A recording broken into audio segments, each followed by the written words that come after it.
Actually, Bismillahirrahmanirrahim is the name of Allah, the most merciful, the most beneficent. Let's start the class, and sorry that we are starting a few minutes late. So, uh, yesterday I conducted the class from my home. Today we are in the classroom and going to start the class. Uh, Ashok साहब क्या क्या पढ़ना है आज? हाँ? Section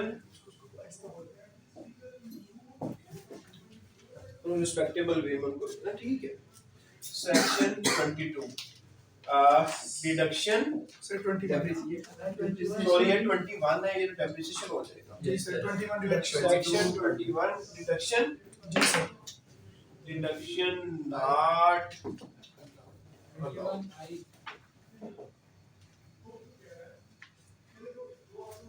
इसको समझाने के लिए यार मैंने एक वो बनाई थी इनकम स्टेटमेंट या इसको आप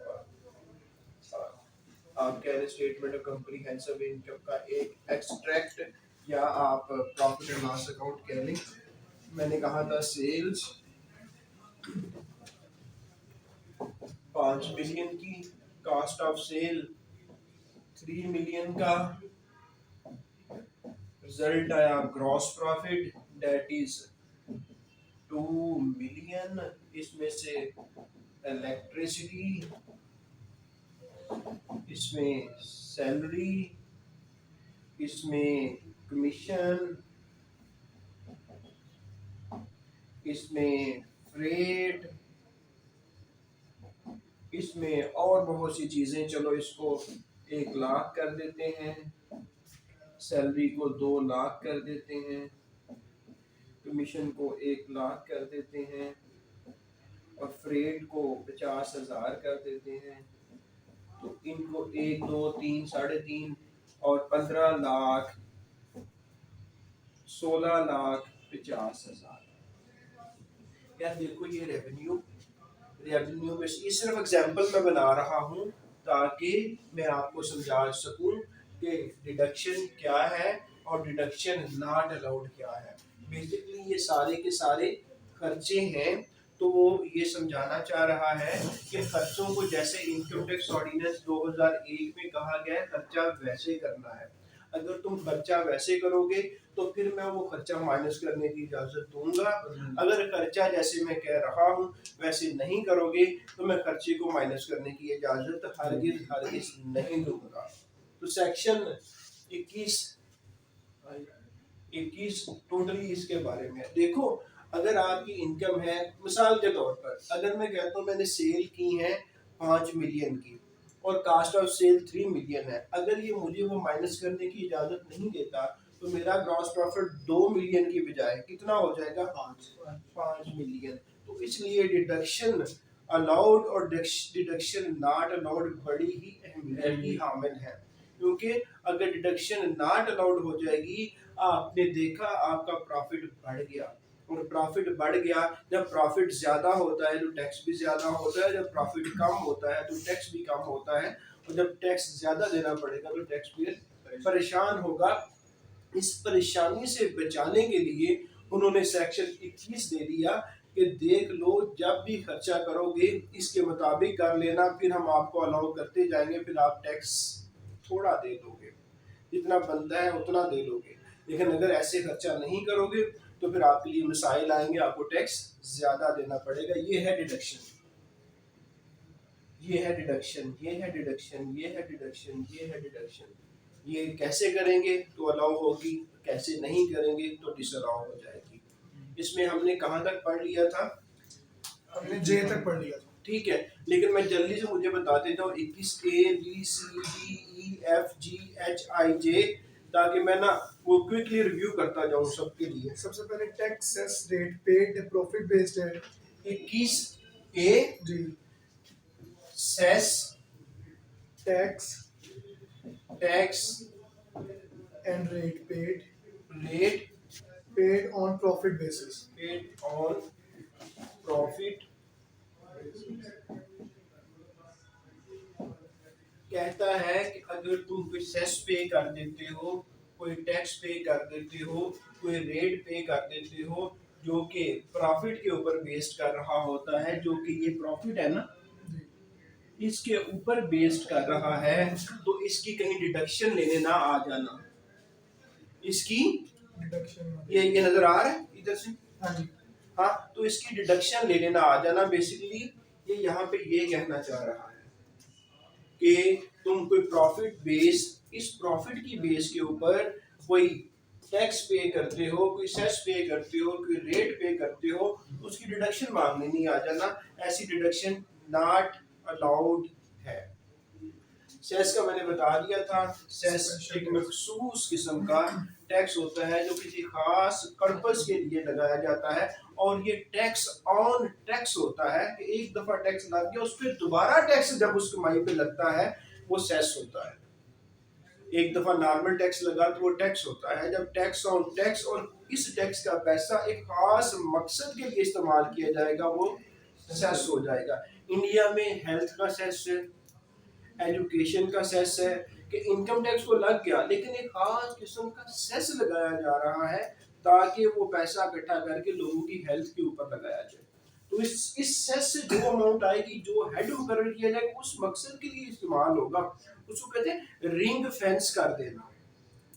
रिंग फेंस कर देना, उसके गिर्द रिंग कर देना कि तुम इसी मकसद के लिए इस्तेमाल करोगे, उसके अलावा पैसा किसी और मकसद के लिए इस्तेमाल नहीं होगा। वो पाकिस्तान नहीं है, यहाँ पे लग गया GIDC, gas infrastructure development cess, gas infrastructure development cess.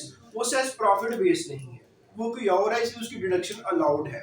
लेकिन उसका जब सेस लगता है तो उसका मकसद ये था कि गैस का जो नेटवर्क है पाकिस्तान के अंदर, जो लाइनें बिछी हुई हैं, उसको बेहतर किया जाए, ठीक है, और जहाँ पे नहीं है वहाँ पे बिछाई जाए, ताकि ताजिकिस्तान से जो वो तापी प्रोजेक्ट था, ताजिकिस्तान, अफगानिस्तान, पाकिस्तान, इंडिया, वो आना था, उसके लिए लाइन बिछाई जा सके, पैसा पाकिस्तान के पास हो। पैसा इकट्ठा कर लिया, क्या लगा? नहीं, पाकिस्तान है ना।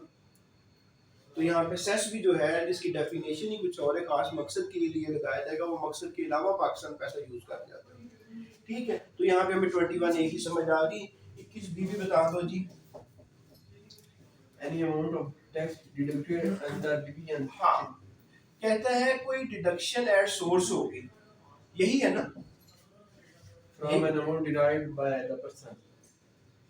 डिडक्शन एट सोर्स होगी ना, उसी की बात हो रहा है। मिसाल के तौर पर मैं कह रहे हैं मार्कर चेंज कर लें। तो आगे बड़ा जबरदस्त है। मुझे पता नहीं है, दो लोगों को मसला आ रहा है, एक ये नासिर को आ रहा है, दूसरा मोहम्मद अच्छा, यास, बाकी कोई नहीं बोल रहा, ये दोनों। नहीं, इनको होगा बच्चों को इशू, इसलिए वो कह रहे हैं हम इसका हल करते हैं, हम करीब लेके आते हैं इसे। अच्छा जी, आप बताएं जी, नासिर एंड यासिर प्लीज, अब आप प्लीज कमेंट करें कि क्या थोड़ा सा विजिबल हुआ, बेहतर हुआ? ये लोग कह रहे हैं चेंज मार्कर। बेटा मार्कर बहुत डार्क दिख रहा है और सही लिख रहा है। आप सिर्फ काइंडली हमें हेल्प करो कि क्या आपको बोर्ड नजर आ रहा है या नहीं नजर आ रहा। ये कह रहे हैं लाइट ऑफ कर दें, लेकिन ये कुछ लोग कह रहे हैं क्लियर है, बिल्कुल कह रहे हैं क्लियर है, बिल्कुल वैसे ये लाइट नहीं, मैं ना मार्कर मोटा करता हूँ, आप ना इसमें डालो यार, इंक डालो, जाओ लेके आओ नीचे से इंक कह ब्लैक रहे हैं वाला, बिल्कुल क्लियर है, सब कुछ clear है। सब कुछ, लेकिन इसमें इंक डालो, लेके आओ नीचे से यार, शुरवानी ले आओ, थैंक यू ले आओ, अब लाओ इंक। अच्छा, वो कह रहे हैं मोबाइल वालों को नजर नहीं आ रहा होगा, बाकी क्लियर है, बाकी क्लियर है। बाकी सारा clear अच्छा है। अच्छा अच्छा अच्छा, कुछ लोग वेरी, हाँ ये उसने पॉइंट भी है बात बड़ी अच्छी की है ये बंदे ने कि जो कुछ स्टूडेंट्स हैं जो कि मोबाइल पे यूज़ कर रहे होंगे, उनको इशू आ रहा होगा, क्योंकि वो बहुत बारीक लिख रहा है ना, हाँ जी। है तो नया लेकिन बारीक लिख रहा है, तो इस वजह से उनको नज़र नहीं आ रहा। तो ठहरो एक मिनट, इसको हम थोड़ा सा आगे करने दो मुझे, ताकि जिनको नहीं आ रहा हम हेल्प तो करें ना उनकी। उस्मान जी सर। इसको संभालो, जी सर। चलो आगे करो इसे। आप बताओ जी, नासिर एंड सलमान प्लीज बताओ, अब बताओ कि विजिबिलिटी बेहतर हुई है? Okay sir. ओके, चलो जबरदस्त हो गया। अब हमारा वो थोड़ा सा ये क्लास में वो कह रहे हैं ये दो लोग हमेशा तंग करते हैं, नहीं, ऐसे नहीं, किसी ने एक दूसरे के बारे में कमेंट नहीं करना। बाकी सारे कह रहे हैं क्लियर ओके। हाँ, किसी ने किसी दूसरे के बारे में बिल्कुल कमेंट नहीं करना। आप मुझे बताओ कि ये हमारी रेंज कितनी कम हो गई है? सर ये वाला तो सारा नजर आ रहा है, ये वाला अच्छा, ठीक, ये वाला सारा नजर आ रहा है, वहाँ से ये डिडक्शन तक बिल्कुल सही आ रहा है। यहाँ तक हो गया? हाँ जी बिल्कुल, यहाँ नो तक प्रॉब्लम। clear है। यहाँ तक बिल्कुल क्लियर है, ठीक है। ये जो आपने लिखा है ना ये भी नजर आ रहा है, बस वो वन नहीं नजर आ रहा, बाकी सारा आ रहा है। ये वन ही नजर आ रहा है? ये नहीं वन बना, ये टू वन। अच्छा नो प्रॉब्लम। अच्छा एक बात, वो कह रहे हैं परफेक्ट है वो okay। अच्छा नहीं, एक मिनट मुझे ना ये ब्लू वाले मार्कर में जो सबसे मोटा है उसमें ये इंक डालो। ब्लू तो ऑलरेडी है इंक यार, नहीं है ना? इसको पॉज कर दूँ जरा? हाँ पास करो। Please sir. अच्छा तो मैं आपको ये बता रहा था कि बी डिडक्शन एंड सोर्स का, तो यार deduction of amount divided by percent. derived by a person। जी Nasir and Yasir, I hope कि आप बहुत सही जबरदस्त नजर आ रहा होगा। नासिर एंड सुलेमान है ना? Clear है, okay। हाँ तो ठीक है, हमने आपको सपोर्ट करना है। अच्छा तो ये कह रहा है कि देखो कल मैंने विद होल्डिंग एजेंट वाला काम बताया था, विद होल्डिंग एजेंट का पता था। मिसाल के तौर पर देखो, एक है मिस्टर ए और एक है मिस्टर बी। मिस्टर ए है सप्लायर और मिस्टर बी है बायर। मिस्टर ए सप्लाई करता है 1,00,000 अमाउंट की चीजें मिस्टर बी को, बायर को। मिस्टर बी जो है ये है विद होल्डिंग एजेंट, ठीक है। तो जब पेमेंट करनी होती है ना उसी वक्त विद होल्डिंग हो सकती है। तो मिस्टर बी जब 1,00,000 की पेमेंट करने लगेगा तो उसमें अमाउंट विद हेल्ड कर लेगा, वो सेक्शन 153 में जो भी बनती है वो इसकी अर्निंग थी, इसकी अर्निंग में से इसने विद हेल्ड कर ली।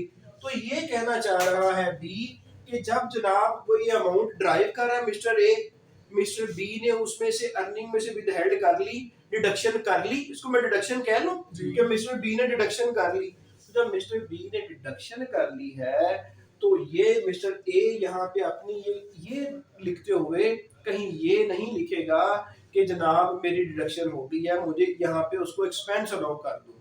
ये एक्सपेंस अलाउ नहीं होंगे, ये उसका टैक्स कट गया है। आगे ये कारोबार ये फर्दर आपके परव्यू में नहीं है, आपके लिए समझना इतना जरूरी है कि 21B क्या है। तो ये डिडक्शन का पता चल गया आपको यहाँ पे। तो ये जो डिडक्शन कर गया बी यहाँ पे एक्सपेंस के तौर पर अलाउ नहीं होगा। आई होप कि ये पॉइंट क्लियर हो गया। जी सर। चलो, क्योंकि मैं ना ये समझता हूँ कि ये बहुत मुश्किल है डिडक्शन जो है, तो इसलिए मैंने कहा क्यों ना रिपीट कर दूं जी इसको। 21C जी।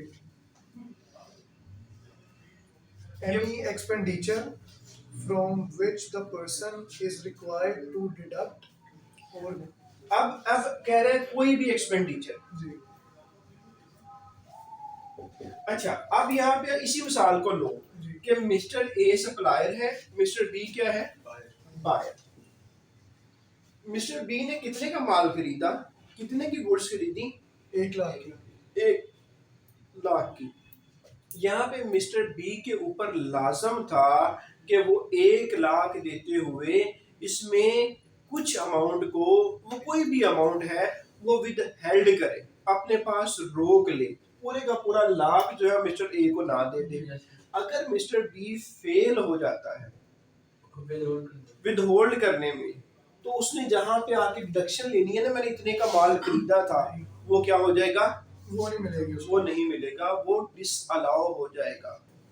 साहब मैं रिपीट करता हूँ, हमने एज्यूम किया मिस्टर ए एक सप्लायर है, मिस्टर बी एक बायर है। मिस्टर ए सप्लाईज करता है, चीजें बेचता है मिस्टर बी को। मिस्टर ए ने 1,00,000 का सामान बेचा मिस्टर बी को। मिस्टर बी ने 1 लाख रुपया देना है मिस्टर ए को। मिस्टर बी जब 1 लाख देने लगेगा तो वो एक विदहोल्डिंग एजेंट की डेफिनेशन में फॉल करता है। जब वो 1 लाख देने लगेगा तो जितना विदहोल्ड करना होगा अकॉर्डिंग टू लॉ वो विदहोल्ड करेगा। अगर वो नहीं करेगा तो जो 1 लाख का खर्चा है जो उसने अपनी इनकम स्टेटमेंट को बनाते हुए क्लेम करना है वो खर्चा क्लेम नहीं कर पाएगा। ये है 21C। जी सर। ठीक हो गया। अच्छा, अगर अगर अभी देख लो कि 21C में वो कहते हैं कि क्या पूरे का पूरा खर्चा ही डिसअलाउ हो जाएगा। नहीं, उसने कहा अगर तो ये एक्सपेंस, अगर तो ये जो पेमेंट कर रहा है मिस्टर बी, अगर ये एक्सपेंस है रिलेटेड टू रॉ मटेरियल की परचेज और फिनिश्ड गुड्स की परचेज। नोट करें, रॉ मटेरियल की purchase, and finish goods, finished goods की परचेज। तो मोहतरम फिर 20%, फिर ये 1 लाख का 20% डिसअलाउ हो जाएगा, बाकी अलाउ हो जाएगा। अब देखो ये हम समझते हैं या हम अज्यूम करते हैं कि ये जो 1 लाख रुपया है ये रॉ मटेरियल या फिनिश गुड्स की पेमेंट का है। बी भूल गया विदहोल्ड करना, अब खर्चा जो है कहते हैं डिसअलाउ हो जाएगा। लेकिन उसने कहा यार ये जो खर्चा है ना तुम डिसअलाउ तो कर रहे हो लेकिन ये खर्चा रॉ मटेरियल के बारे में है, मैंने रॉ मटेरियल खरीदा था मिस्टर ए से, तो क्या सारे का सारा 1 लाख पे लाइन लगा दोगे। फिर इंस्पेक्टर कहते नहीं यार फिर 1 लाख पे नहीं, मैं इसका 1 लाख का मैक्सिमम 20% डिसअलाउ कर देता हूँ। तो 80,000 अलाउड, 80,000 अलाउड और 20,000 डिसअलाउड। तो ये था कुछ वो। और फिर इस सेक्शन में आगे जाके कहा जाता है कि अगर अगर अगर एफबीआर की अथॉरिटीज इनके पास पावर होते हैं सेक्शन 161 और 162 की, वो आपके बिल्कुल भी परव्यू में नहीं है, स्पेशली पेपर के लिए तो बिल्कुल भी नहीं है, इंटरव्यू में शायद पूछ ले। तो अब हम पेपर को थोड़ा सा आगे करते हैं। तो कहता है कि 161 162 में अथॉरिटी है एफबीआर के पास। अगर एफबीआर जो कि बी ने विदहेल्ड करना था वो भूल गया है लेकिन एफबीआर ने इससे टैक्स की अमाउंट निकलवा ली है तो समझा जाएगा कि बी ने विदहेल्ड कर लिया है। यहाँ पे बी भूल गया, डिसअलाउ हो गया, लेकिन एफबीआर ने कोशिश की सेक्शन 161 162 को यूज करके कि मिस्टर ए से निकलवा ले। मिस्टर ए से निकल आया, टैक्स की अमाउंट पे हो गई, तो फिर समझा जाएगा कि बी ने विदहेल्ड कर लिया था। तो बी की जो डिसअलाउंस जो 20,000 भी हो रही है वो भी क्या हो जाएगी, खत्म हो जाएगी। अच्छा, इसमें और इंक डालो, ठीक है। कमीशन एजेंट वाला, इसके बाद ही आ जाए। तो 21C पूरा हो गया, मैं ऊपर से ये खत्म करता हूँ।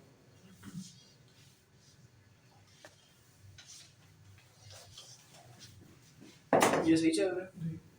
अच्छा, चलो अब मुझे 21D पढ़ाने दो। CA, हाँ वेरी गुड, CA वो कमीशन वाला।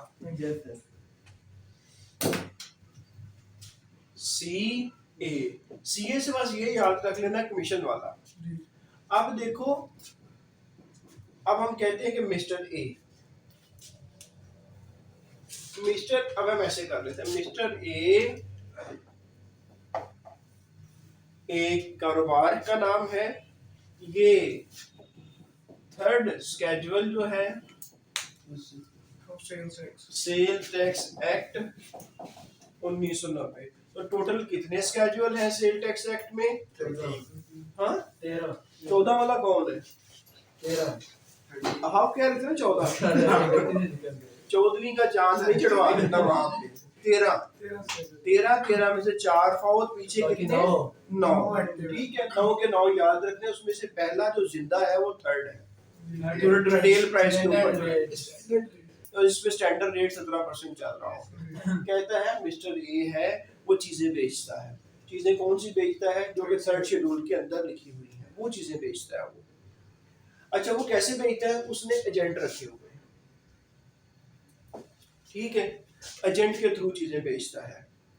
अच्छा, वो कहता है कि जब वो अब क्या करेगा जी, एजेंट कमीशन के लिए काम करता है। कहता है जब एजेंट को कमीशन पे करेगा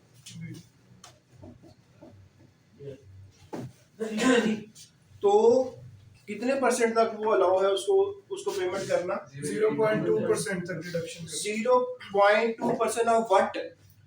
of Gross amount. Grass amount of supply. Grass amount of supply. यहाँ याद रखना है कि मिस्टर ए थर्ड शेड्यूल की चीजें बेचता है। थर्ड शेड्यूल किसका? सेल टैक्स 1990 का बेचता है एजेंट रख के। एजेंट को वो कितना पैसा मैक्सिमम दे सकता है कि वो कमीशन की जो खर्चा है उसको क्लेम कर सके। कितना दे सकता है? याद रखिएगा 0.2% of gross amount of cell.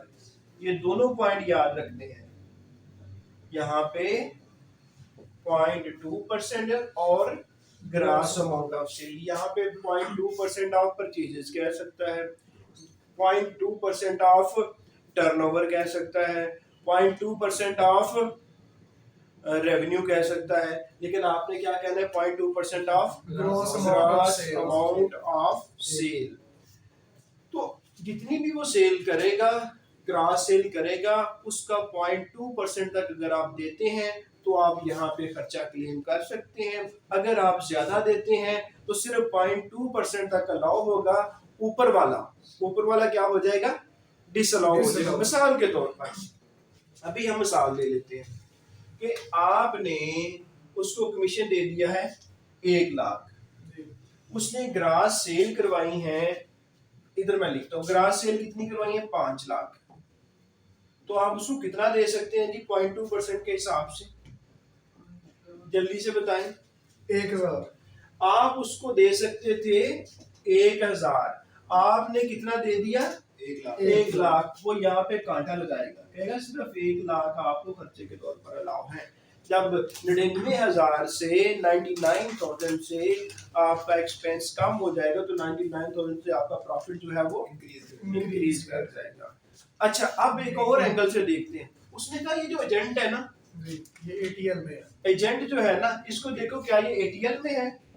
आपने कहा जी हाँ है। उसने कहा ये सारा खत्म ही कर दो, फिर जितना मर्जी दे दो उसे।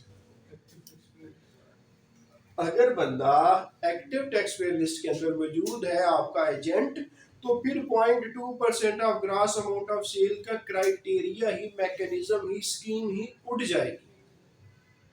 पॉइंट समझ आ गया होगा ये? सर ये ग्रॉस अमाउंट ऑफ सेल्स क्या है? अब बताओ क्या है ये टोटल सेल्स है। इसमें सारा कुछ शामिल है। एक होता है नेट सेल, जी। इसमें से सारा जो कुछ निकाल दो, ये ग्रास अमाउंट ऑफ सेल है। अच्छा, आगे 21D है। जी सर। यहाँ कोई भी एंटरटेनमेंट एक्सपेंडिचर किया है excess of such limit that would be not allowed. अच्छा, ये मुझे ये बताएं कि शाहसा में मुझे ना वहाँ पे पल्स लिया करो कि वहाँ पे क्या हो रहा है। यहाँ पे ओके अब कोई नहीं। आप कोई नहीं है? नहीं। चलो ये मैं देखता रहता हूँ इसको साथ साथ। हाँ, मुझे प्लीज बताया करें जी। क्योंकि they are very very valuable for मी।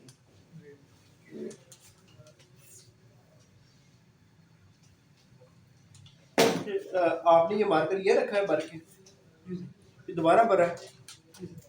चलो, हम आपको मिस करते रहे, आपने आगे मार्कर नहीं संभाले। हाँ, नहीं मार्कर संभालो भाई। 21D entertainment expenditure entertainment.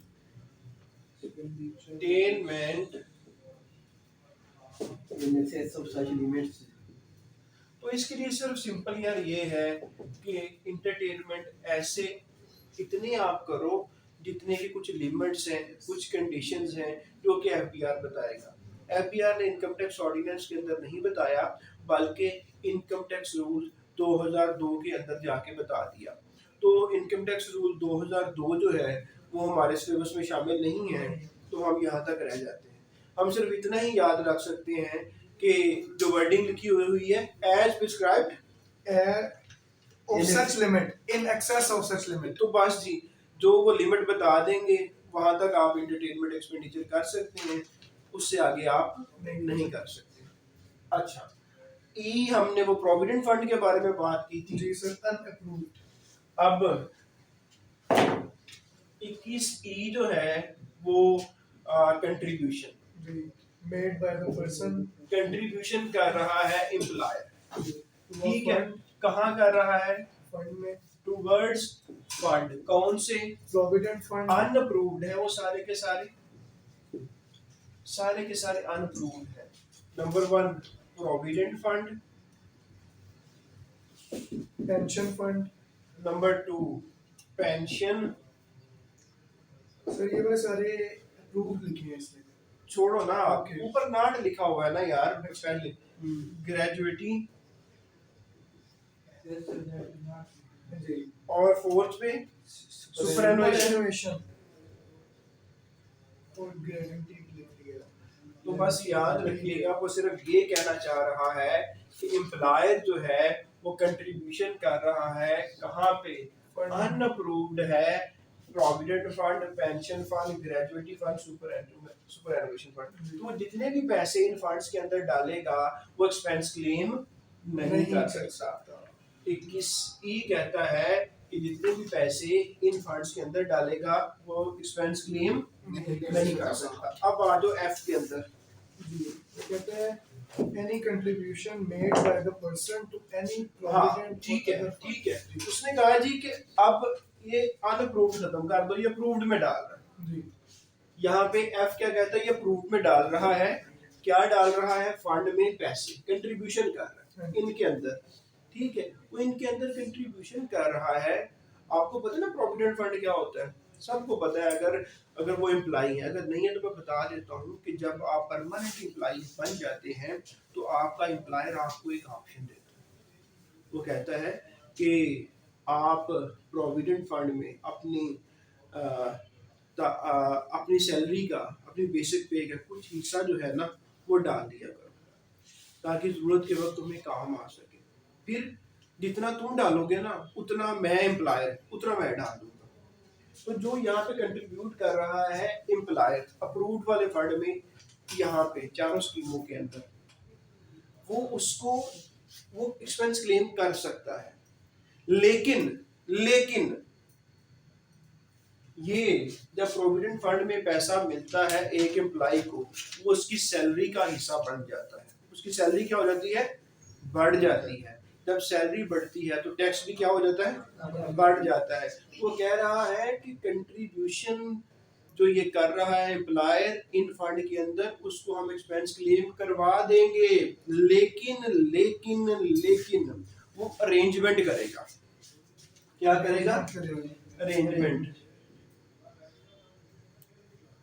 कि इन फंड की वजह से एम्प्लॉय की जो सैलरी ऊपर की तरफ जा रही है, टैक्स भी फिर ऊपर की तरफ जा रहा है। जो टैक्स ऊपर की तरफ जा रहा है उसकी कलेक्शन करके एफडीआर को जमा करवाएगा। अगर वो ऐसा नहीं करता, सेक्शन 149 है 149 जो कि विदहोल्डिंग के बारे में है, डिडक्शन एट सोर्स के बारे में है, कि एम्प्लॉयर जब सैलरी देता है तो जो टैक्स एम्प्लॉय का बनता है वो रोक लेता है और रोक के एफडीआर को जमा करवाता है। कहता है फंड की वजह से एम्प्लॉय की सैलरी ऊपर जा रही है तो उसका टैक्स भी ऊपर जा रहा है। जब टैक्स ऊपर जा रहा है तो फिर टैक्स जो बनता है वो रोकेगा नहीं, डिडक्शन एट सोर्स नहीं करेगा तो वो करके कलेक्ट करके एफडीआर को जमा करवाएगा। अगर जमा नहीं करवाता तो ये जो कंट्रीब्यूशन तुमने की है चाहे कर दी है, लेकिन हम आपको एक्सपेंस आपके एम्प्लॉयर के बिजनेस में उस एक्सपेंस को क्लेम करने नहीं देंगे। तो 21 ई एफ दोनों समझ आ गए। जी है, कोई फाइन या पेनल्टी पे कर दी है तो वो भी डिसअलाउ है।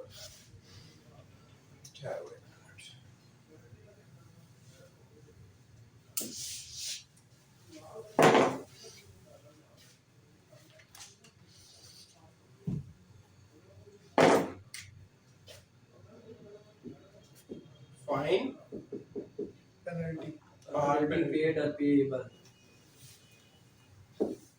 पेड या पेएबल।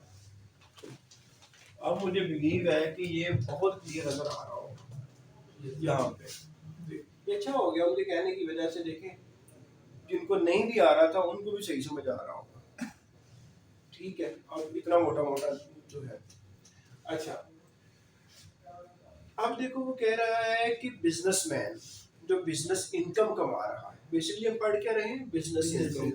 बिजनेस इनकम होती है तो उसमें खर्चे भी बड़े क्लेम होते हैं। कहता है बिजनेस को अगर कोई फाइन पे करना पड़ता है, कोई पेनल्टी पे करनी है पड़ती है, क्यों? क्योंकि उसने ब्रेक किया, वायलेट किया रूल्स को, कानून को, फिर उसको भरनी पड़ी पेनल्टी, उसको भरना पड़ा फाइन। तो ये जो पेनल्टी और फाइन उसको भरना पड़ा, वैसे मैं ट्रैफिक के इशारे पे ना खड़े होने वाली मिसाल देता हूँ। इनकम टैक्स रिटर्न फाइल करनी है, फाइल नहीं करता, जुर्माना पड़ जाता है, डिफॉल्ट से चार्ज लग जाता है, पेनल्टी लग जाती है कोई। तो ये पेनल्टी जब वो कहेगा ना जी पेनल्टी लग गई है तो मैंने कमाया है, तो कमाई में मेरा खर्चा एक पेनल्टी वाला भी वो माइनस कर दो, एफबीआर कहेगा सॉरी, हमने 21G के अंदर लिख दिया है कि तुम ऐसे खर्चे जो कि फाइन और पेनल्टी के हैं हम तुम्हें नहीं करने देंगे, हम नहीं मानते ये। ठीक हो गया। अच्छा, लेकिन एक बात जहन में मेरे आती है कि अगर बिजनेस है मिस्टर ए, उसने सौदा किया मिस्टर बी के साथ कि मैं, आज का डेट है 24, मैं 28/1/2022 एक सप्लाई करूंगा। मिस्टर बी कहता है कि मैं अब सप्लाई रिसीव करूंगा। मिस्टर ए सप्लाई नहीं कर सका, मिस्टर बी ने उसके ऊपर फाइन कर दिया कि कॉन्ट्रैक्ट में लिखा था। ये वाला फाइन जो है एक्सपेंस क्लेम होगा या नहीं होगा? ये हो जाएगा जो ये हो जाएगा, ब्रीच हुआ है कॉन्ट्रैक्ट आपस में। ये आपस में कॉन्ट्रैक्ट ब्रीच की वजह से यहाँ पे जो आपस में अंडरस्टैंडिंग थी, रेगुलेशन ऑफ लॉ की या रूल रेगुलेशन की तब नहीं मिलेगा। यहाँ पे जो आपस में अंडरस्टैंडिंग थी, अंडरस्टैंडिंग की वजह से कुछ इस तरह का हो गया बाहमी। ठीक है, तो ये भी कानून दरमियान में नहीं था। ठीक है, तो ऐसा जो फाइन है उसकी उसका क्या हो सकता है, डिडक्शन मिल जाएगी, क्लेम कर सकते हैं खर्चा फिर क्या हो सकता है, क्लेम हो सकता है। आगे बढ़ो जल्दी से। Any personal expenditure incurred by the person. तो ये तो सिंपल है यार। Yes, sir. 21 आई Actually, ये करना है। हाँ 21I पर्सनल, नहीं, ये आपने क्या कहा है? ये तो 21H ये चाहिए personal expenditure incurred by the person. incurred by the person।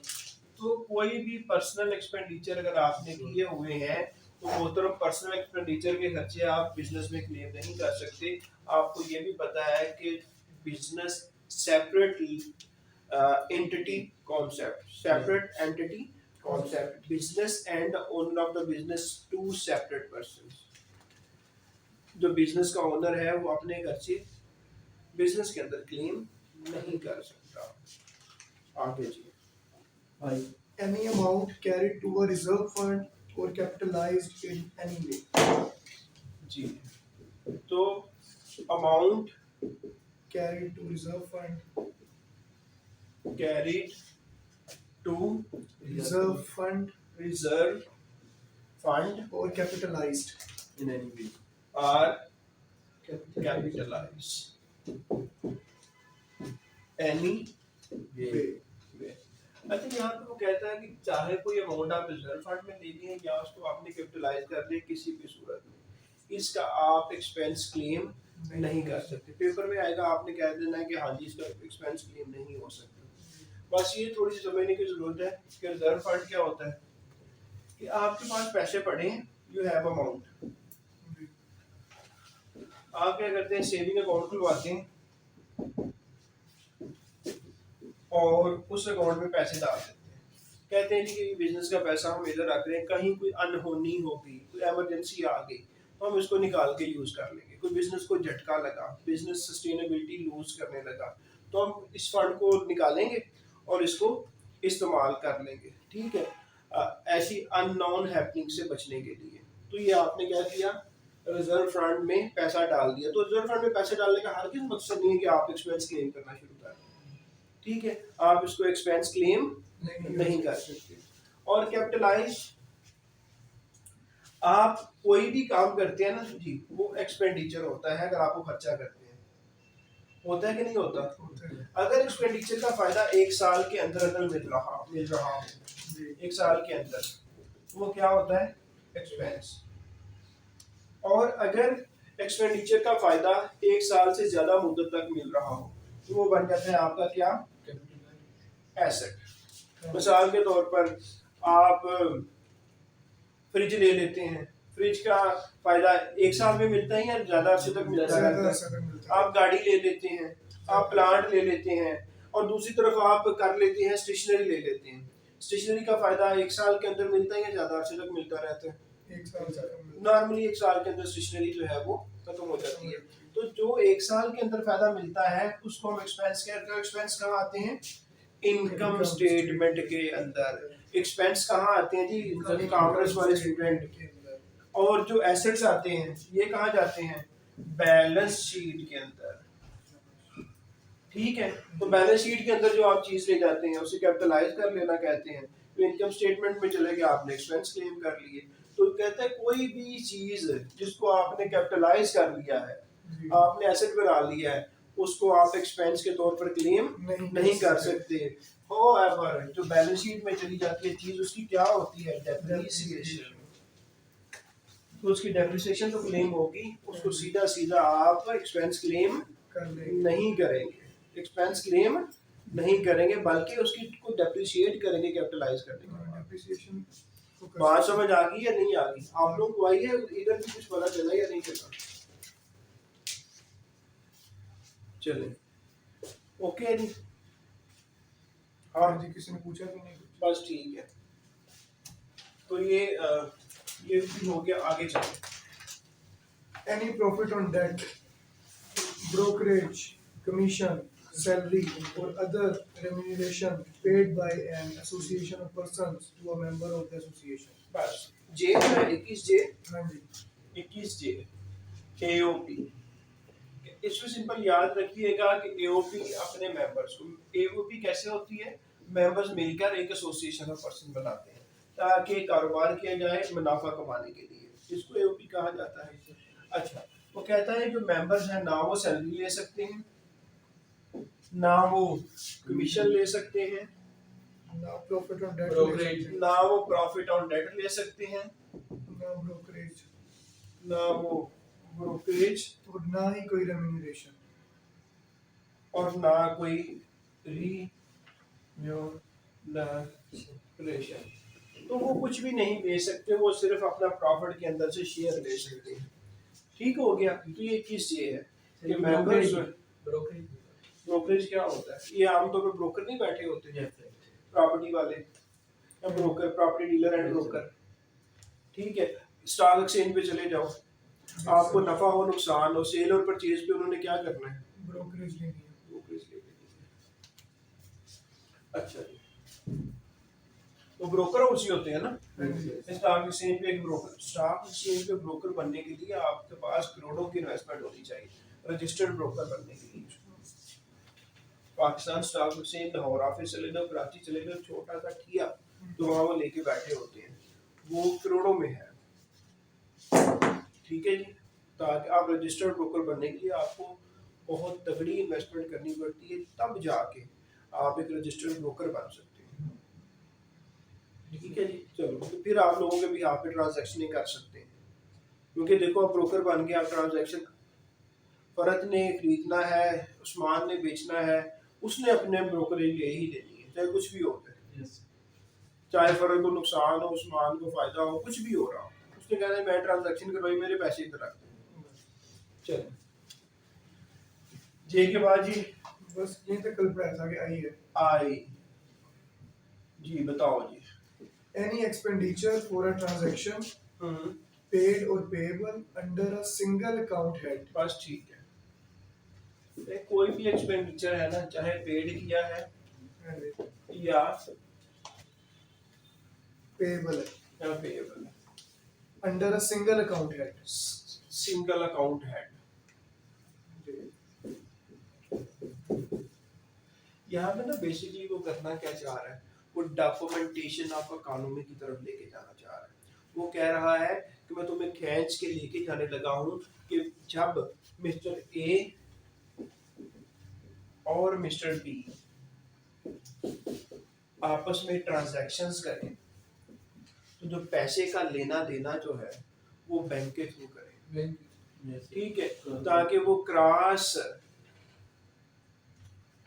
ताकि वो जो क्रॉस बैंकिंग इंस्ट्रूमेंट्स हैं उनको इस्तेमाल किया जा सके, ताकि पता चले कि कितनी जो है वो कमाई हो रही है, कितने खर्चे हो रहे हैं, बात किस तरफ को जा रही है।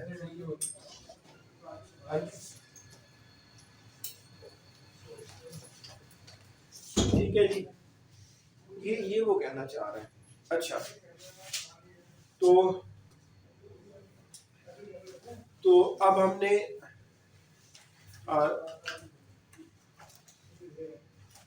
अच्छा जी, क्या डिस्कस कर रहे थे बताओ।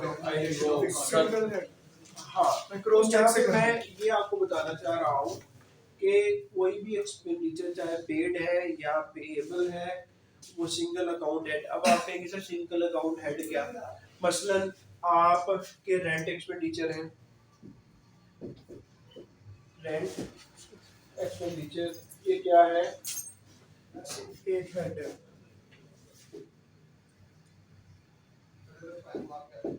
हेड है। इंश्योरेंस दूसरा हेड है, ट्रांसपोर्टेशन तीसरा हेड है, वेजेस सैलरी कुछ भी इस तरह आप देखते जाओ।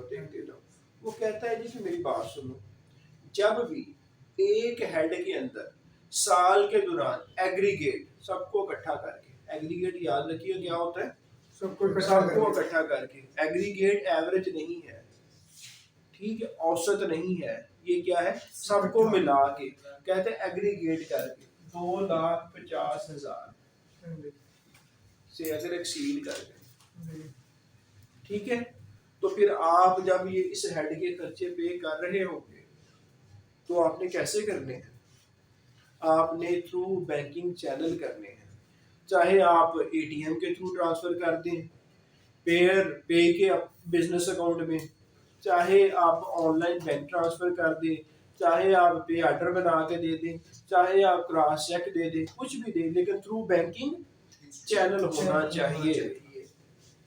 लेकिन फिर वो बात कहता है, एक और बात है, वो कहता है कि ये जो मैं तुम पे 21 आई लगाने जा रहा हूँ, कुछ ऐसी सूरत हाल है ये नहीं लगेगा कि तुम बगैर बैंकिंग चैनल के भी पैसे दे सकते हो, ये 2.5 लाख से कम है तो तुम बगैर बैंकिंग चैनल दे दो।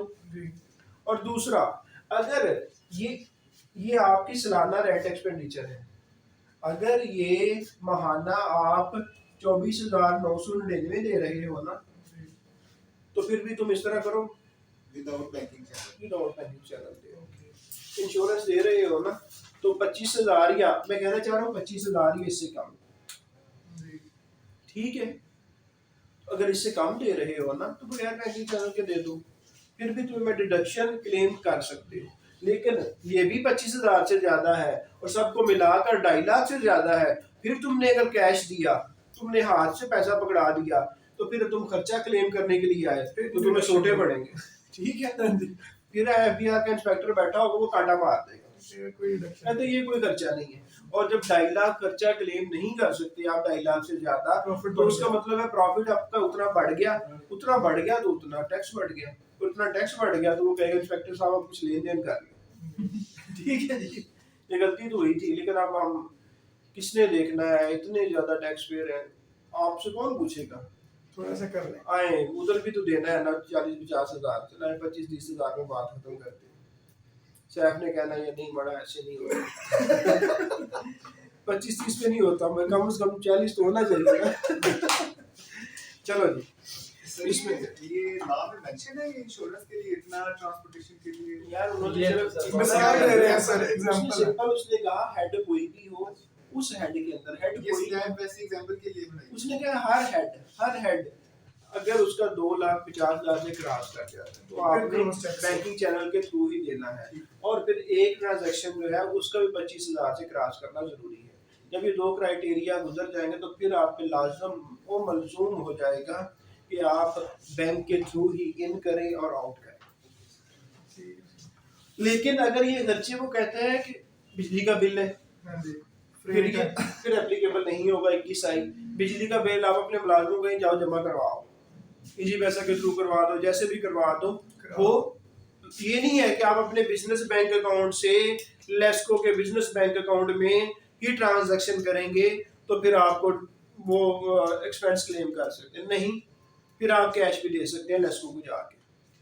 ठीक है, फ्रेट के आपने फ्रेट के चार्ज यहाँ से वहाँ कोई चीज़ भिजवानी है यहाँ से कराची, तो आप तो फ्रेट वाला है उसको आप जरूरी नहीं कि आप उसको थ्रू बैंकिंग चैनल ही दें। फ्रेट वाले को ट्राले पे सामान लाता साथ ही आपने पैसे दिए, आप क्लेम कर सकते हैं।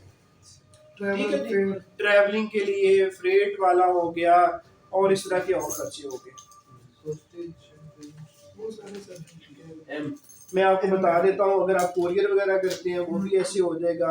अगर आपने गवर्नमेंट के खजाने में टैक्सेस जमा करवा रहे हैं, ड्यूटी जमा करवा रहे हैं जहाँ पे लॉ है, देखो एक प्रॉपर्टी टैक्स आप अपना कैंट में आपकी प्रॉपर्टी है जिस बिल्डिंग में आप बिजनेस कर रहे हैं तो वहाँ पे प्रॉपर्टी टैक्स दे रहे हैं, डिडक्शन अलाउड होगी या नहीं होगी? होगी। वो हो जाएगी। वो प्रॉपर्टी टैक्स है, वो प्रॉफिट के ऊपर गेन के ऊपर टैक्स नहीं है, वो एक प्रॉपर्टी के ऊपर टैक्स। तो इस तरह की अगर आप पेमेंट कर रहे हैं कैश में भी कर रहे हैं तो ये आपको वो आपकी बिजनेस प्रॉपर्टी होनी चाहिए कि पर्सनल भी मिल जाएगी। पर्सनल का एक्सपेंडिचर तो अलाउ हो ही नहीं सकता ना यार। चलिए चलो, एम भी बहुत अहम है जी।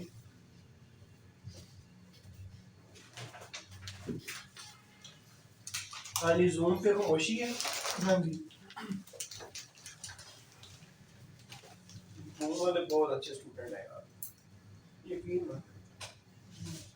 21 एम एनी सैलरी डाला उसमें और डाल दिया, वेरी गुड। 21 एम। अब ये जो एम से मनी है, यस मनी आप अपने एम्प्लाई को दे रहे हैं। एम्प्लाई को आप क्या क्या देते हैं? Salary salary salary. कहता है अगर एम्प्लाई को सैलरी 25,000 से ज्यादा दे रहे हैं, 25,000 से ज्यादा दे रहे हैं। से ज्यादा, तो आप कैसे देंगे?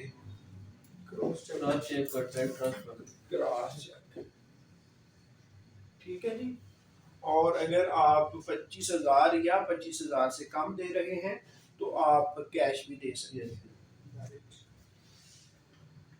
ठीक है सर। नेक्स्ट है अगर बैंक के थ्रू दे रहे हैं तो फिर उस पे वो डिडक्शन हो। हाँ, फिर तो मिल जाएगी ना डिडक्शन। फिर तो देखो यहाँ पे हम लिख देते हैं कि ये मिसाल के तौर पर 1,00,000 रुपए जो ये वेजेस का है, सैलरी का है, सॉरी सैलरी का है। तो जब आप सैलरी दे रहे हैं और आप अगर थ्रू बैंकिंग चैनल नहीं देते और 25,000 से ज्यादा है तो फिर डिडक्शन नहीं डिडक्शन मिलेगी। क्लेम ही नहीं कर सकते। ये जो 25 एम कह रहा है कि अगर आपने सैलरी का खर्चा क्लेम करना है और वो सैलरी आप 25,000 से ज्यादा दे रहे हैं तो फिर आपको क्या करना पड़ेगा? आपको एम्प्लॉय को कहना पड़ेगा अपना अकाउंट खुलवाओ। सारे ऐसे करते हैं, जितने भी एम्प्लॉयर हैं, जितने भी मास्टर हैं जिन्होंने नौकर रखे होते हैं, वो क्या कहते हैं? असली बैंक यही कहता है अपना अकाउंट खुलवाएं। असली बैंक आपके अकाउंट में ट्रांसफर कर देते हैं। कभी ये असली ने कहा जो कैश ले लिया करो सैलरी, वहाँ पे मैं बंदा बिठा दूंगा आप आगे सैलरी देते जाओ, ऐसा नहीं है। पुराने वक्त में हुआ करता था जब इनकम टैक्स ऑर्डिनेंस में ऐसी चीजें नहीं थी। उन्होंने जरूरत महसूस की कि इसको शामिल होना चाहिए, उन्होंने कर दिया। अब आप समझ लो 21 एम ओके हो गया जी। 21 एम।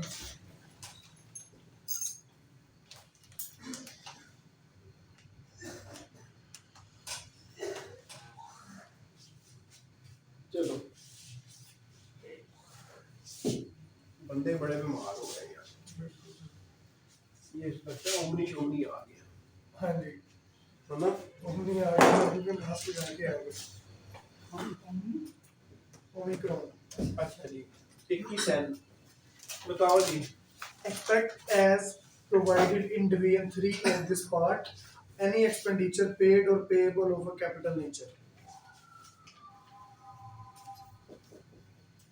कैपिटल नेचर का आपने खर्चा किया, कैपिटल नेचर का क्या खर्चा हो सकता है? या तो आपने कोई टेंजिबल चीज खरीद ली है या इनटेंजिबल खरीद ली है। जिसका बेनिफिट 1 साल से ज्यादा है। 1 साल से ज्यादा है। ऐसा खर्चा जिसका बेनिफिट 1 साल से ज्यादा, उसे तो कैपिटल नेचर का खर्चा भी कहते हैं, जी। लंबे नेचर का खर्चा। इंटेंजिबल गुडविल वगैरह को नई एक्विजिशन की, ठीक है, 1 साल से ज्यादा। वो कहते हैं जो भी खर्चा ये कैपिटल नेचर का किया, ये नहीं होगा कि तुमने 2 लाख का प्लांट ले लिया, इधर लिख दो 2 लाख माइनस, ऐसे नहीं होता। ऐसे नहीं करना, बल्कि इस जो 2 लाख, क्योंकि ये देखो ये 2 लाख का प्लांट लिया, क्या प्लांट 1 साल में ही आपने इस्तेमाल करके उसको फेंक देना है? नहीं, नहीं, आप इसको 3-4 साल इस्तेमाल करना। तो अकाउंटिंग में कॉन्सेप्ट मैचिंग कॉन्सेप्ट नहीं होता कि इनकम को खर्चों के साथ माइनस किया जाता है। तो अगले साल इसने चलना है, जब ये चलेगा तो वो खर्चा नहीं होगा, तो खर्चा जो अगले साल चल रहा है तो अगले साल की डेप्रिसिएशन में क्लेम हो जाएगा। तो बात यहाँ पे इस तरह सम अप हुई कि कैपिटल नेचर के खर्चे जो आप करेंगे उनके आप एक्सपेंस डायरेक्ट क्लेम नहीं कर लेंगे, बल्कि उनकी डेप्रिसिएशन या इंटेंजिबल की अमोर्टाइजेशन की जाएगी, और जो एनुअल डेप्रिसिएशन या एनुअल अमोर्टाइजेशन होगी उसको आप क्लेम कर लेना, लेकिन कैपिटल सारा खर्चा नहीं कर सकते। नहीं कर सकते। आगे चलिए आगे होगा जी। any expenditure in respect of sales, promotion, advertisement and publicity। Simply ये देखो जी, मेडिसिन वाली कंपनियां जो है ना, ये अपनी प्रमोशन पे बड़ा खर्चा करती हैं या नहीं करती? हाँ जी, करती हैं। हमारी मेडिसिन ऐसे डिस्प्रीन सारा दिन इश्तेहार ही चलता रहता है टीवी के ऊपर, पैनाडोल एक गोली खाओ सर का दर्द खत्म, करशीद शांदा एक कप ये और आपका गला ठीक। ये कितना खर्चा करते हैं ये लोग, एडवर्टीजमेंट पे बहुत खर्चा करते हैं ना। इनके खर्चे को रोकने के लिए ना एफपीआर ने फिर ये 21 को इंट्रोड्यूस करवाया। उन्होंने कहा कि यार ये फार्मास्यूटिकल कंपनियां जो है ना, हाँ जी, फार्मास्यूटिकल कंपनीज जो है ना, इनको पकड़ो, ये एडवर्टीजमेंट का ही खर्चा बहुत क्लेम कर जाती हैं। उन्होंने कहा तुम जितना मर्जी कर दो, हाँ जी, लेकिन तुम्हें अलाउ कितना करना है, 10% of turnover। एक्चुअल जो तुम करोगे, या ये हमें लिख लो लोअर ऑफ एक्चुअल, या 10% ऑफ व्हाट, टर्नओवर। टर्नओवर। यहाँ ये बात याद रखिएगा, यहाँ ये बात याद रखिए। याद रखिएगा, अशरफ साहब बात याद रखिएगा। बंद हो गई है फिर, 10% ऑफ टर्नओवर। बस ये याद रखिएगा कि जो फार्मास्यूटिकल कंपनियां हैं वो अपनी मशहूरी के ऊपर बहुत ज्यादा खर्चा करती हैं।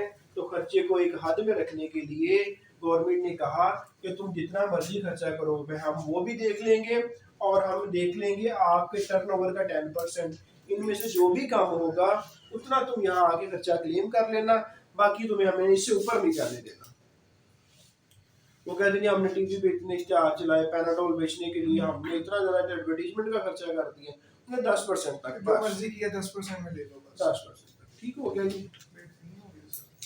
आगे पी है, और ये याद रखना कि लोअर ऑफ एक्चुअल या 10% ऑफ टर्नओवर, ये एक्चुअल मतलब जितना वो करेंगे उसकी आपने ये मिसाल के तौर पर यार देखो, पहले तो हम टर्नओवर लिख लेते हैं। ये टर्नओवर है जी एक कंपनी का 1 करोड़, 10 मिलियन खर्चा उसने कर लिया जी। अब एक्चुअल लिख लेते हैं, एक्चुअल उसने कर लिया 2 मिलियन, ये है आपका टर्नओवर। यस इसका निकालो 10% कितना होगा। ये कितने 10 मिलियन है, हाँ जी, तो 1 मिलियन हो गया। 1 मिलियन हो गया जी। तो अब बताओ 2 मिलियन, इन दोनों में से कौन सा वो अपना एक्सपेंस क्लेम कर सकते ये हैं, नीचे वाला 1 मिलियन। जो भी लोअर है, ठीक हो गया। तो यहाँ पे ये कॉन्सेप्ट था। अगर आप सोचो कि एक्चुअल है, अब देखो एक्चुअल है 5 लाख, यस टर्नओवर के मुताबिक कितना बनता है, 10 लाख। 10 लाख। अब वो कितना एक्सपेंस क्लेम कर सकते हैं, लोअर ऑफ, तो फिर कितना क्लेम कर लेंगे, 5 लाख। ये है लोअर ऑफ। ठीक है सर, हो गया जी क्लियर। ओके। उसके उसके बाद पी फिर आज तो आपने डिडक्शन जो है मुझे लग रहा है कि आपको समझ आ गई। हाँ जी सर आगे बस होगी सारा रिपीट हो गया। ये आप जो है ना खत्म भी हो गया बस। एक टैक्स के कंसल्टेंट बन सकते हैं। यकीन मान नहीं हमने तो आपके इंस्पेक्टर ही बनना है। चलो इंस्पेक्टर मान लो राज लो दूसरी। चल कंसल्टेंट। हाँ आगे पी है एनी एमपीआर एक्सपेंडिचर में दो तरह के बंदे हैं, तीसरी तरह का है कोई नहीं। एक जो ऊपर से पैसा कमाते हैं ठीक है, और दूसरा जो नीचे से पैसा कमाते हैं। मैं अक्सर क्या करता हूँ कि आप गेट जब एफबीआर के गेट के ऊपर जाते हैं तो एफबीआर के गेट पे जो बंदा चेकिंग कर रहा होता है उससे लेकर और एफबीआर के अंदर चले जाएं और वहाँ पे चीफ कमिश्नर तक बैठा हुआ है। सारे कंसल्टेंट है। मैं नहीं कहता अच्छा, और जो ये काम नहीं कर रहे वो क्या कर रहे हैं, वो मार्केटाई कर रहे हैं। ठीक है, तीसरा कोई नहीं। चलो अब आपकी मर्जी है, आपने क्या बनना है, सीधी सीधी मार्केटाई करनी है या नॉलेज हासिल करनी है। ठाकुर साहब ठाकुर साहब क्या करते हैं? हाँ ये पता तो आपको सारा ही है। क्या करते हैं? हाँ नहीं आप बताएं, जो उस्मान रजौर साहब है वो क्या करते हैं? नॉलेज हासिल करते हैं। उनके कितने घर हैं? घर कितने हैं उनके? नहीं अच्छे बंदे हैं, चलिए नॉलेज इकट्ठा करते हैं इसलिए। चले आगे चलेंगे। Any expenditure on account of utility bills. हाँ यार, कहता है कि यूटिलिटी बिल्स के ना उन्होंने कहा है कि आप देखो इसमें हमारा यहाँ पे हमने लिखा हुआ है कि हमारा 5 मिलियन जो है वो सेल्स है। तो वो कहता है कि यार यूटिलिटी बिल्स वगैरह कुछ लिमिट है, ये नहीं है कि 5 मिलियन आप सेल कर रहे हैं 10 मिलियन कहोगे हमारा यूटिलिटीज पे खर्चा आ गया। यूटिलिटी में पानी, बिजली, गैस और टेलीफोन, ये 4 यूटिलिटीज में आ जाते हैं। ठीक है, पानी, बिजली, गैस और गैस टेलीफोन। और टेलीफोन। तो वो कहता है कि यूटिलिटीज के लिए कुछ सर्टेन लिमिट है जिसको एफबीआर प्रिस्क्राइब करेगा, लेकिन अभी तक इसने प्रिस्क्राइब नहीं की। हाँ अगर उससे ज्यादा कर दोगे तो नहीं मिलेगा, लेकिन अभी तक इन्होंने किया ही नहीं है। तो भी मिलता है कि नहीं मिलता? मिलता है जितना मर्जी लिख लो, लेकिन आपको प्रूफ देना पड़ेगा। आपको मेरा बिजली का खर्चा हुआ है 7 करोड़, मेरे बिजली के बिल कितने आए हैं 5 लाख के, वो कहेंगे कि आप घर बिजली बनाते हो, कहाँ पे खर्चा हो गया जी। यूटिलिटी का आप लिख देते हो कि मैंने फलां मीटर लगाया हुआ है और उस मीटर पे इतना बिल आया है, तो वो कहेंगे ठीक है बिल आगे दिखा दो। ठीक है, तो वो यूटिलिटी का तो प्रूफ हो जाएगा। सर नेट का शामिल नहीं होता इसमें यूटिलिटी? शामिल हो जाएगा, तो वो फोन और नेट एक ही बात होगी। जी सर क्यों आगे आ गया? हाँ जी क्यों? बताओ जी। Expenditure attributable to sales made to persons required to be registered but not registered. Expenditure ये बड़ा ही तगड़ा है।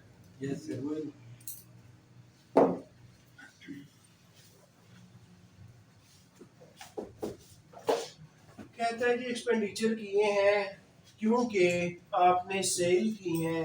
किसको सेल की हैं? ऐसे बंदे को जिसको चाहिए था सेल टैक्स में रजिस्टर्ड हो, जी लेकिन वो नहीं हुआ। जी लेकिन वो नहीं नहीं हुआ, लेकिन आपने उसको सेल करते रहे। हो गया जी। जी अच्छा जी,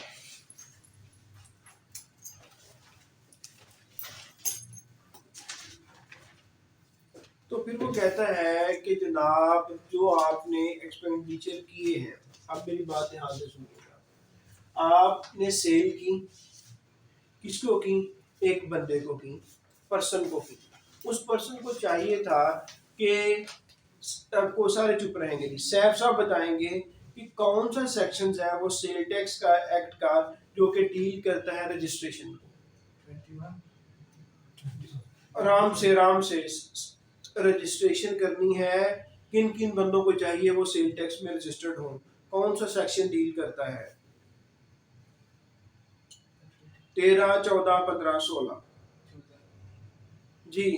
14 में यार 14 के अंदर लिखा हुआ है कि किन पर लाजम है कि वो सेल टैक्स में रजिस्टर्ड हो।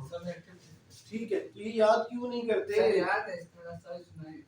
बस अशरफ साहब ध्यान से सुनने हैं। और फरमानी कब आएगी कुछ बता दो यार वो आप। निकल गया वहां से। कोई बात नहीं।